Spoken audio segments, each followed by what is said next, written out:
என் அன்பு குழந்தையே, உனக்கான நல்ல விஷயங்களை செய்து கொடுப்பதற்காகவே உன் தாயானவள் இன்று உன்னை தேடி வந்திருக்கின்றேன். என் பிள்ளையே, நீ எதை நினைத்தும் கவலைப்படாமல் இந்த அம்மா சொல்கின்ற இந்த வார்த்தைகளை மட்டும் நீ கவனமாக கேட்டுக்கொண்டால் உன் வாழ்க்கையில் அனைத்து நல்ல விஷயங்களையும் நல்லபடியாக நான் நடத்தி கொடுப்பேன் என்பதனை மட்டும் நீ மறந்து விடாதே என் தங்கமே. இன்றைய மங்கள நாளில் உனக்கான மங்கள செய்தியை நான் கொண்டு வந்திருக்கின்றேன். என் அழகு பிள்ளையே, உன் வீட்டில் ஒரு நல்ல செய்தி நடக்க வேண்டும் என்று நீ பல நாட்களாக வேண்டுதல்கள் வைத்திருக்கின்றாய் அல்லவா? பல நாட்களாக நீ முயற்சி செய்தும் அதையெல்லாம் தடைப்பட்டு கொண்டிருக்கின்றது அல்லவா? எத்தனை பாடுபட்டாலும் அது நடப்பது போல எங்களுக்கு தெரியவில்லையே அம்மா என்று எங்களிடத்தில் வேண்டுதல் வைத்தாய் அல்லவா? எங்களுக்கு மட்டும் ஏன் இத்தனை சோதனைகளை கொடுக்கின்றாய் என்று கேட்டாய் அல்லவா? நீ உன் குலதெய்வத்திடம் இதை வைத்திருந்தாய் அல்லவா? இப்பொழுது உன் குலதெய்வம் உன் வீட்டில் அந்த மங்கள நிகழ்ச்சியை நடத்தி கொடுக்க வேண்டும் என்று முடிவு செய்துவிட்டார். நானும் அதே முடிவில்தான் இருந்திருக்கின்றேன். நாங்கள் இருவரும் சேர்ந்து உன் இல்லத்தில் நடக்கப் போகின்ற அந்த மங்கள நிகழ்ச்சியை அதற்கான ஆசிகளையும் வழங்குவதற்காக வந்திருக்கின்றேன் என் தங்க பிள்ளையே. இந்த விஷயத்திற்காக நீ பலமுறை என்னிடத்தில் வேண்டுதல் வைத்திருந்தாய். ஆனால் அது நடக்கவில்லை என நீயும் மனம் நொந்து போய்விட்டாய் என் பிள்ளையே. ஒரு வீட்டில் சுபகாரியம் நடக்கின்றது என்றால் அதில் பலவிதமான பிரச்சனைகளும் தடைகளும் வந்து சேரும் அல்லவா என் தங்கமே? முதலில் நீ புரிந்து கொள்ள வேண்டும். அதை தடுப்பதற்கு அங்கு தடைகள் விதிப்பதற்கும் ஒரு கூட்டமே இருந்து சுற்றி கொண்டு திரிவார்கள். அங்கு தேவையில்லாத பேச்சுக்களையும் வளர்த்து விடுவார்கள். அப்படிப்பட்ட தேவையில்லாத பேச்சுக்களினால் சண்டை சச்சரவுகளும் ஒருவருக்கொருவர் அடித்து கொள்வார்கள் என் அன்பு பிள்ளையே. அதுபோலத்தான் உன் வீட்டில் நடக்க இருக்கும் சுப நிகழ்ச்சி சில நபர்கள் செய்த பிரச்சனைகளால் நடந்துவிட்டது. அவர்கள் திடீரென்று பிரச்சனைகளை செய்யப்போவதில்லை என்பதனை புரிந்து கொள். ஏற்கனவே பிரச்சனைகளை செய்ய வேண்டும் என முடிவெடுத்து விட்டார்கள் என் தங்கமி. நீ அப்பொழுது இருக்க வேண்டிய பிரச்சனை பொழுதே உனக்கு இது நடந்திருக்கும். இந்த பிரச்சனைகள் தான் உன்னை குழப்பிக்கொண்டு இருக்குமே தவிர இந்த மங்கள சுப செயலில் உன்னால் முழுமையாக எதையுமே ஒரு விஷயத்தை செய்ய முடியாமல் போயிருக்கும். நீ எந்த ஒரு பக்கம் தவித்து கொண்டிருந்திருப்பாய். இதுதான் அன்று நடந்திருக்கும். அந்த நிலையிலிருந்து உன்னை மீட்டெடுத்து உன்னை அந்த நிகழ்ச்சியில் நல்லதொரு பங்கினை தர வேண்டும் என்பதற்காகத்தான் நாங்கள் அந்த செயலை இவ்வளவு தாமதம் ஆக்கினோம் என்பதனை நீ உணர்ந்து கொள்ள வேண்டும் என் பிள்ளையே. உனக்கு அதை பற்றி ஏற்கனவே உன் அம்மா நான் சொல்லியிருப்பேன். அதை பற்றி அதை நடத்தி தரவில்லை என்பதற்காக நீ வருத்தப்பட்டாயே தவிர அது ஏன் நடக்கவில்லை, நடந்திருந்தால் என்னவாய் இருக்கும் என்று என் குழந்தையே உனக்கு தெரியாது அல்லவா? உன் அம்மா நான் உனக்காக நல்லதைத்தான் செய்து கொடுப்பேன் என்பதனை நீ மறந்து விடாதே. எங்களுக்கு நன்றாக தெரியும். எதையும் எல்லாவற்றையும் உனக்கு யோசித்து விட்டுதான் சரியான நேரத்தில் நடத்தி தருவேன் என்பதனை நீ நினைவில் வைத்துக்கொள் என் தங்க பிள்ளையே. இப்பொழுது அந்த பிரச்சனைகள் எல்லாம் ஓரளவுக்கு சரி செய்து விட்ட பிறகுதான் உனக்கு இந்த முடிவினை நாங்கள் செய்து தருகின்றோம். நல்ல முடிவினை உனக்கு தரும் பொழுது நீ அதனை பெற்றுக்கொள்ள ஒரு நாளும் தாமதிக்க கூடாது.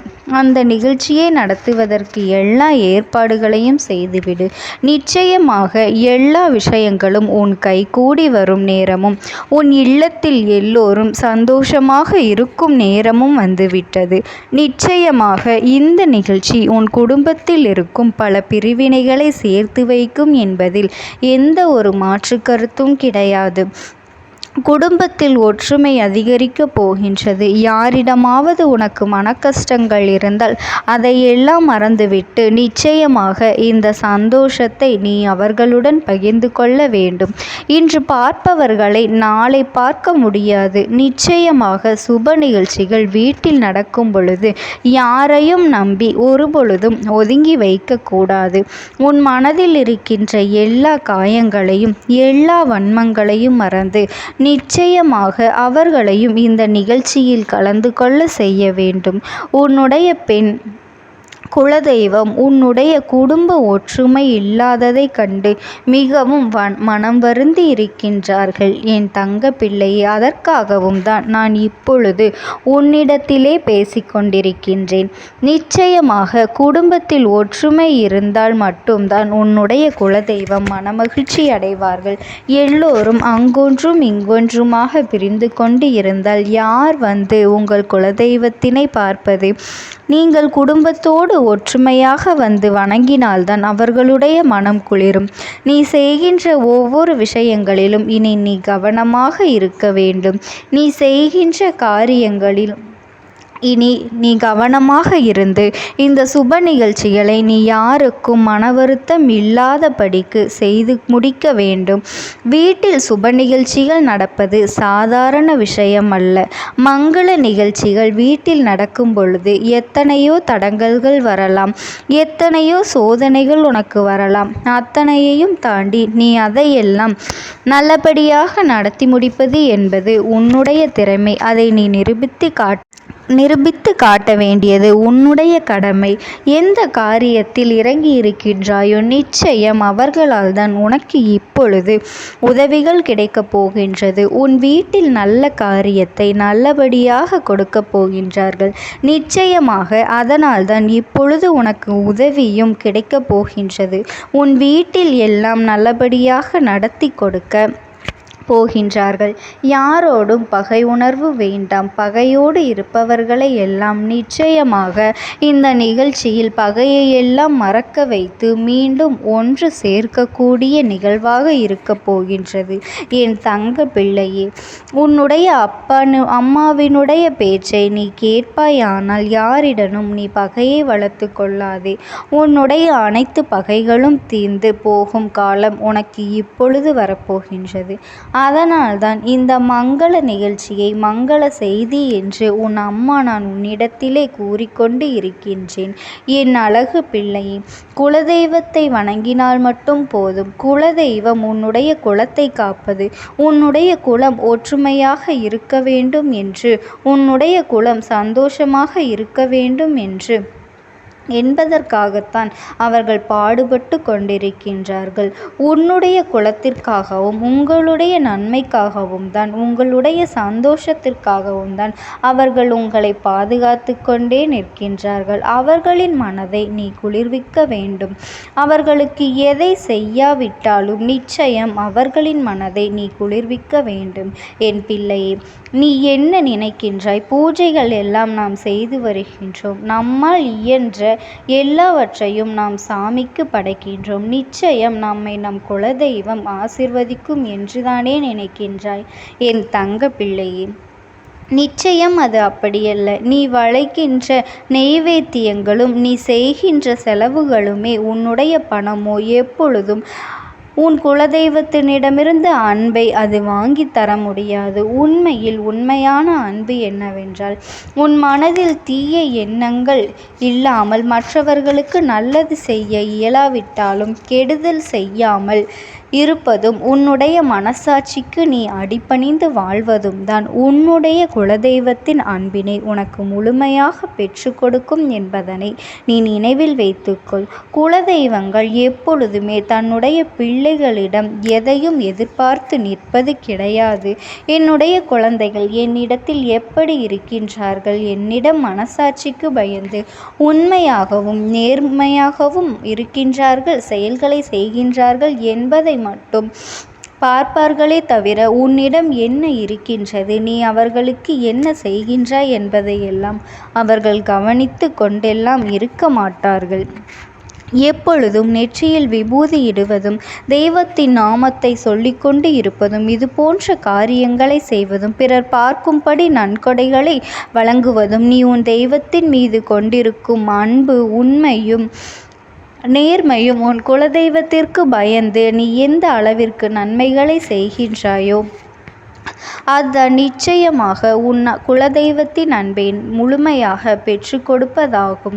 எப்பொழுதும் நெற்றியில் விபூதி இடுவதும் நாமத்தை சொல்லிக்கொண்டு இருப்பதும் இது போன்ற பிற காரியங்களை செய்வதும் மற்றவர்கள் பார்க்கும்படி இருப்பதும் நன்கொடைகளை வழங்குவதும் உன் தெய்வத்தின் மீது கொண்டிருக்கும் அன்பாகாது என்பதனை நீ புரிந்து கொள். என் தங்க பிள்ளையே, நீ எதற்காகவும் கவலைப்படாதே. இந்த அம்மாவினுடைய அன்பும் ஆசீர்வாதங்களும் உனக்கு எப்பொழுதுமே முழுமையாக கிடைத்து கொண்டே இருக்கும். ஓம் சக்தி. ஓம் ஆதிபரா சக்தி.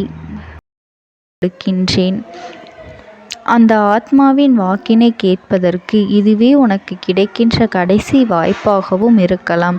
அதனால் என் பிள்ளையே, இந்த வாய்ப்பினை நீ சரியாக பயன்படுத்தி கொண்டு அந்த ஆத்மா உன்னோடு என்ன பேச நினைக்கின்றது, அவர்கள் எதை உன்னிடத்தில் சொல்ல நினைக்கின்றார்கள், வெளிப்படுத்த முயற்சி செய்கின்றார்கள், எதனால் உன்னை தேடி வந்திருக்கின்றார்கள் என்பதனை எல்லாம் நீ தெரிந்து கொள்ள வேண்டும்.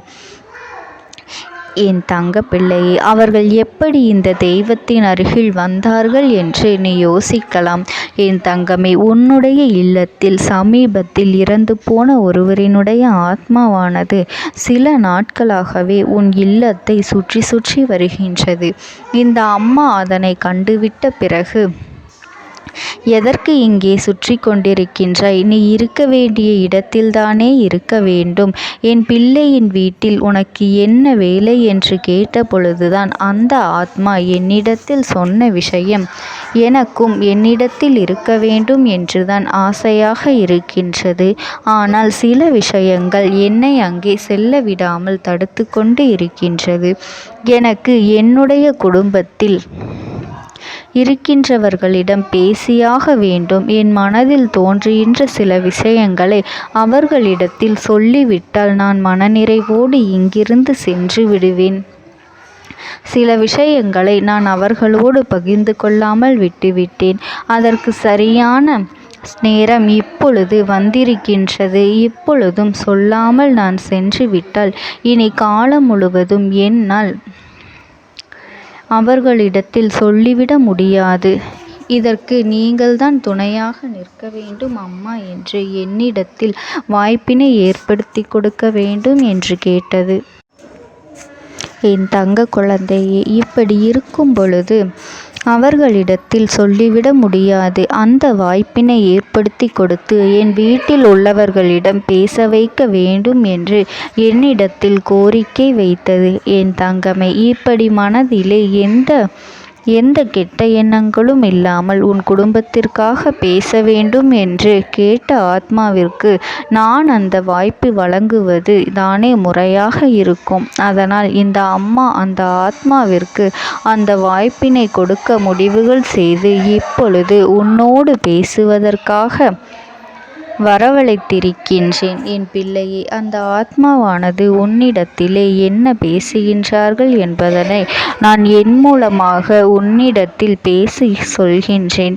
இந்த அம்மாவிடத்திலிருந்து தான் அவர்கள் மனதில் பேச நினைப்பதை எல்லாம் பேச முடியும். என் தங்கமே, நேரடியாக ஒரு ஆத்மாவின் குரலை உன்னால் அத்தனை சுலபமாகவெல்லாம் கேட்டுவிட முடியாது. இந்த அம்மா அதற்காகத்தான் இன்று இந்த உதவியை செய்கின்றேன்.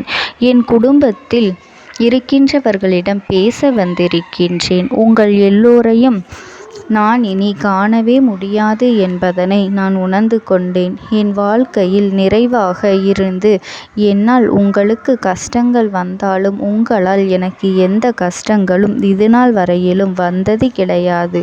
நான் நினைத்தது போல இந்த வாழ்க்கையை அத்தனை சந்தோஷமாக வாழ்ந்து கொண்டுதான் இருந்தேன். என் குடும்பத்தில் இருக்கின்றவர்களிடம் பேச வந்திருக்கின்றேன். உங்கள் எல்லோரையும் இனி நான் காணவே முடியாது என்பதனை நான் உணர்ந்து கொண்டேன். உங்களோடு இருந்த இந்த காலகட்டம் குறைவாக இருந்தாலும் நான் எனக்கு கிடைத்த சந்தோஷங்களும் மகிழ்ச்சியும் ஏராளமாக இருந்தது. அதனால் எனக்கு எந்த ஒரு கவலையும் இதுவரையில் இருந்ததே கிடையாது. நான் நினைத்தது போல இந்த வாழ்க்கையை நான் சந்தோஷமாகத்தான் வாழ்ந்து கொண்டு இருந்தேன். ஆனால் இவ்வளவு காலம் எனக்கு சீக்கிரமாக என்னுடைய ஆயுள் முடிந்துவிடும் என்று எனக்கு முன்பே தெரியாது. அது தெரிந்திருந்தால் நிச்சயமாக என் மனதில் இருக்கின்ற அத்தனை விஷயங்களையும் நான் உங்களிடத்தில் சொல்லியிருப்பேன். ஆனால் எல்லோரும் நினைப்பது போலத்தானே நானும் நினைத்திருந்தேன். எனக்கும் இந்த உலகத்தை விட்டு செல்ல வேண்டும் என்ற ஆசை கிடையாது. மற்றவர்கள் சொல்வது போல எதற்காக பிறந்தோம், நாம் ஏன் பிறந்தோம் என்று ஒரு நாளும் நான் நினைத்தது கிடையாது. வாழ வேண்டும் என்றுதான் ஆசைப்பட்டேன். என்னுடைய ஆசைகள் எல்லாம் நிராசையாகும்படி இந்த உலகத்தில் விட்டு செல்ல வேண்டிய காலகட்டம் கட்டாயம் வந்துவிட்டது. என்னுடைய கடமை இங்கே சரியாக முடிவதற்கு வந்துவிட்டது. இன்று நான் உங்களோடு பேச வந்ததற்கு முக்கியமான காரணம், சில விஷயங்களை எல்லாம் உங்களோடு சொல்லாமல் விட்டுவிட்டேன். எப்படி நடக்கும் என்று தெரியாமல் நான் சில விஷயங்களை செய்தும் முடித்துவிட்டேன். அதற்காக உங்களிடத்தில் நான் மன்னிப்பு கேட்டுக்கொள்கின்றேன். இதை உங்களிடத்தில் பகிர்ந்து கொள்ள வேண்டும் என்றுதான் இன்று நான் வந்திருக்கின்றேன். உங்களை நான் மனதார வணங்குகின்றேன். இந்த வாய்ப்பினை நான் சரியாக பயன்படுத்தி கொள்ள விரும்புகின்றேன். அதனால்தான் என் மனதில் இருக்கின்ற விஷயங்கள் எல்லாம் நான் சொல்லிவிடுகின்றேன். சிறிது நேரம் அமைதியாக அமர்ந்து என்னுடைய வார்த்தைகளை கேட்டாலே போதும். என்னுடைய அன்பினை புரிந்து கொண்டு அதுவே எனக்கு போதும். நான் நிச்சயமாக இங்கிருந்து நல்லபடியாக சென்று விடுவேன். இன்று உங்களோடு பேச வந்ததற்கு ஒரு முக்கியமான காரணம், நான் சில விஷயங்களை சொல்லாமல் விட்டுவிட்டேன். இப்படி நடக்கும் என்று எனக்கு ஒரு நாளும் தெரியாமல் சில விஷயங்களை செய்துவிட்டேன். அதை உங்களிடத்தில் பகிர்ந்து கொள்ளத்தான் வந்திருக்கின்றேன். என் மனதில் நினைக்கின்ற விஷயம் என்ன தெரியுமா? நான் உங்களை நன்றாக பார்த்து கொள்ள வேண்டும். உங்களின் ஆசைகளை எல்லாம் நிறைவேற்றி கொடுக்க வேண்டும். உங்கள் வாழ்க்கையில் நடத்தி கொடுக்க முடியாமல் போனாலும் இனிமேல் அதையெல்லாம் நடத்தி கொடுக்க வேண்டும் என்று ஆசைப்பட்டு என்னால் ஆன முயற்சிகளை எல்லாமே செய்து கொண்டிருந்தேன். ஆனால் முழுமையான பலன்களை கொடுப்பதற்கு முன்பாகவே இது போன்று நடந்துவிட்டது. அதனால் நான் ஏதேனும் குற்றம் குறைகள் செய்திருந்தாலும், ஏதேனும் உங்களுக்கு மனதிற்குள் கஷ்டத்தை தந்திருந்தாலும் என்னை மன்னித்து விடுங்கள். நான் எப்பொழுதும் உங்கள் மீது உண்மையான அன்பினைத்தான் வைத்து கொண்டிருக்கின்றேன். நான் ஒரு நாளும் மனதில் ஒன்றும் வெளியில் ஒன்றுமாக ஒரு நாளும் நான் நடந்து கொண்டது இல்லை. அதனால் என்னவோ என்னுடைய குணங்கள் சிலருக்கு இங்கே பிடிப்பதே இல்லை. எதுவாக இருந்தாலும் என்னோடு இருக்கின்ற என் குடும்பத்திற்கு தெரியும் அல்லவா நான் யார், என்னுடைய அன்பு எப்படிப்பட்டது என்று. அதனால் என்னுடைய அன்பினை முழுமையாக உணர்ந்து கொள்ள வேண்டும் என்று அதனை இங்கிருந்து ஏற்றுக்கொள்ளவே முடியாத ஒரு விஷயமாகத்தான் இருந்தது. நானும் அங்கும் அங்கும் ஓடி ஓடி மீண்டும் என்னுடைய உயிரை மீட்டெடுத்து விடலாம் என்றுதான் முயற்சி செய்தேன். ஆனால் அப்பொழுது என்னால் அதையெல்லாம் செய்ய முடியவில்லை. உயிரற்ற உடலாக இங்கே நின்று கொண்டிருக்கின்றேன். நாட்கள் செல்ல செல்ல இதை எனக்கு ஏற்றுக்கொள்ள பழகிவிட்டது. இனிமேல் இதுதான் என்னுடைய உலகம். மீண்டும் அங்கே செல்ல முடியாது என்பதனை நான் புரிந்து கொண்டேன். செல்ல முடியாவிட்டாலும் ஆத்மா என்று ஆன பிறகு என்னுடைய உலகத்தில் இருந்தால்தான் எனக்கு சந்தோஷம். மீண்டும் மனித வாழ்க்கைக்குள் என்னால் நுழைந்துவிட முடியாது. எனக்காக இத்தனை காலமும் அன்போடு பழகி எனக்கு எல்லாம் செய்த உங்களுக்கு நான் சொல்கின்ற விஷயம் ஒன்றுதான். நடந்தது எல்லாம் நடந்துவிட்டது. நடந்த விதையை யாராலும் இனி மாற்ற முடியாது. இனி நான் உங்களோடு இருக்க வேண்டும் என்று நினைத்தால் கூட அது நடக்காது. அதனால் இந்த வாழ்க்கையில் நீங்கள் நல்லபடியாக வாழ்ந்து சந்தோஷமாக இருக்க வேண்டும் என்றுதான் சொன்னவுடன் அந்த ஆத்மா மனது வேதனைப்பட்டு உன்னோடு பேசுகின்றது. என் தங்க குழந்தையே, யார் உன்னை விட்டு சென்றாலும் இந்த தாயானவளினுடைய அன்பும் ஆசீர்வாதங்களும் உனக்கு என்றென்றைக்குமே முழுமையாக கிடைத்து கொண்டே இருக்கும். அதனால் நீ எதை நினைத்தும் கவலைப்படாதே. உனக்காக எப்பொழுதும் நான் இருந்து கொண்டே இருப்பேன். ஓம் சக்தி. ஓம் ஆதிபரா சக்தி. பலவீனமாக்கி உனக்கு வேண்டாத சில வேலைகளை செய்வதற்கு ஒரு பெண் முயற்சிகளை செய்து கொண்டிருக்கின்றாள். உன்னிடத்திலிருந்து பல பலன்களை பெற்றிருக்கின்றாள். உன்னுடைய வாழ்க்கையில் உனக்கு பல நல்ல விஷயங்களை எல்லாம் நடக்கும் பொழுதெல்லாம் அதை நடக்க விடாமல் தட்டிவிட்டு இருக்கின்றாள். உன்னோடு இருந்து கொண்டே உனக்கு நடக்கின்ற விஷயங்களை பற்றி எல்லாம் தெரிந்து கொண்டு அதன் பிறகு உனக்கு கெடுதலை செய்ய நினைத்திருக்கின்றாள். உன் வாழ்க்கையில் நீ இத்தனை கஷ்டங்களுக்கு இவள்தான் முக்கிய காரணம் என்பதனை நீ மறந்து விடாதே என் தங்கமே. இவள் யார் என்று நீ தெரிந்து கொள்ள வேண்டிய நேரம் இப்பொழுது வந்துவிட்டது என் தங்கமே. முதலில் ஒரு விஷயத்தை நீ தெளிவாக புரிந்து கொள்ள வேண்டும். உன்னோடு இருப்பவர்கள் எல்லோருமே நல்லவர்கள் என்று எண்ணி நீ ஏமாந்து போய் நிற்கின்றாய் அல்லவா? உன்னுடைய அன்பான குணத்தை அவர்கள் தனக்கு சாதகமாக பயன்படுத்தி கொண்டதே. இனிமேலாவது அவர்களை நீ தெரிந்து கொள்ள வேண்டும். நீ கண்ணீர் சிந்துகின்ற நேரத்தில் அவர்கள் கண்ணீரை துடைப்பதற்கு கூட அவர்கள் அங்கு தயாராக இல்லை என்பதனை நீ மறந்துவிடாதே. நீ படுகின்ற ஒவ்வொரு கஷ்டங்களும் கஷ்டமான சூழ்நிலையிலும் எத்தனையோ சிக்கல்கள் எல்லாம் தாண்டித்தான் நீ மீண்டு வந்திருக்கின்றாய். அப்படி மீண்டு வரும்பொழுதெல்லாம் உனக்கு மீண்டும் அதே போல கஷ்டத்தை திருப்பிக் கொடுக்கத்தான் அவர்கள் தயாராக இருக்கின்றார்களே தவிர உன்னை அதிலிருந்து மீட்டெடுப்பது அவர்கள் ஒரு பொழுதும் தயாராக இல்லை என் தங்க பிள்ளையே. எது சரி எது தவறு என்று சில நேரங்களில் நீ பிரித்தறிய முடியாமல் இருக்கும் பொழுது இன்னொருவரிடம் நீ உதவியை கேட்கின்றாய். ஆனால் அவர்களுக்கும் அது மிகப்பெரிய தனக்கு கிடைத்த வாய்ப்பு என்று உனக்கு தவறான விஷயங்களை சொல்லிக்கொண்டு இருக்கின்றார்கள் என் தங்கமே. இப்பேற்பட்ட இந்த சூழ்நிலையில்தான் உன் வாழ்க்கையில் உனக்கு துன்பங்கள் அதிகமாக ஏற்பட்டது. ஆனால் நீ என்ன நினைத்து கொண்டிருந்தாய் தெரியுமா? எல்லாம் உன்னுடைய கெட்ட நேரம், துரதிர்ஷ்டம் என்று நீ நினைத்து